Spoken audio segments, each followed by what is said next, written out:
Labrīt, cienījamie kolēģi! 1456 dienas.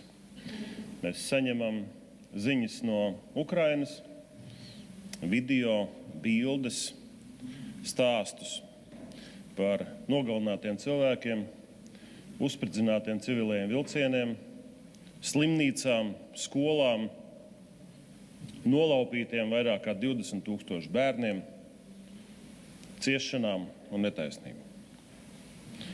Un pirmajā dienā, pirms 1456 dienām, mēs skaidri pacēlām savās rokās Ukrainas karogu, un to 4 gadus esam turējuši. Un šodien, es domāju, katram jāatbild uz jautājumu, cik tās mūsu rokas ir nogurušas vai otrādā kļuvušas spēcīgas, lai turpinātu rokās turēt Ukrainas karogu un darīt pilnīgi visu, lai Ukrainas tauta netiktu iznīcināta un lai šī burvīgā valsts netiktu okupēta. 4 gados kolēģi par Ukrainu pateica ļoti daudz. Un liekas, ka esam izmantojuši pilnīgi visus mūsu spēka vārdus, kādus mēs varam atrast, lai atkal un atkal teiktu, ka mūsu sirdīs un pārliecībā ir atbalsts Ukrainai.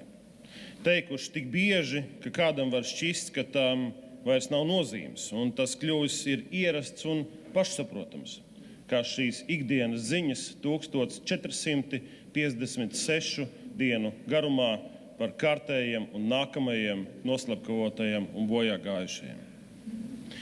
Un tomēr kolēģi vārdiem ir nozīme. Skaidrai nostājai ir nozīme un atbalstam ir nozīme.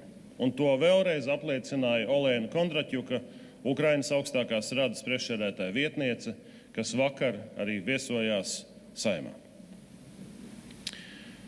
Un pirmkārtām šis atbalsts ir nepieciešams Ukraiņiem.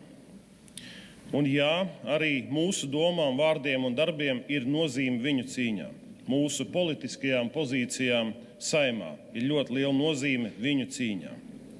Īpaši laikā, kad vienkārši lietu pašsaprotamība tiek šodien apšaubīta. Baltais un melnais tiek mainīti vietām, vai vismaz mēģināts tos krāsot pelēkus. Kad upurim ir jāpierāda, ka tas cieš nevainīgi, un kad ļaunums kļūst relatīvs un nosacīts. Kad upurs soda Olimpiskajās spēlēs un kara noziedzniekiem ļauj manifestēt savu valsti ar lepnumu. Tad nedrīkst klusēt, vajag dzirdēt patiesību un skaidru valodu. Un vārdus Ukrainas atbalstam patiesībā, cienījamie kolēģi, vajag vēl vairāk mums pašiem šeit, Latvijā.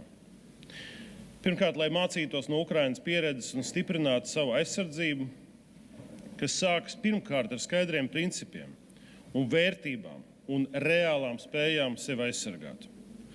Kur gan paši sev varam godīgi pajautāt. Pēc 1456 dienām šajā nežēlīgajā karā tepat mums kaimiņos. Vai priekš mums pašiem viss nepieciešamais ir izdarīts? Kaut vai militārās mobilitātes kontekstā.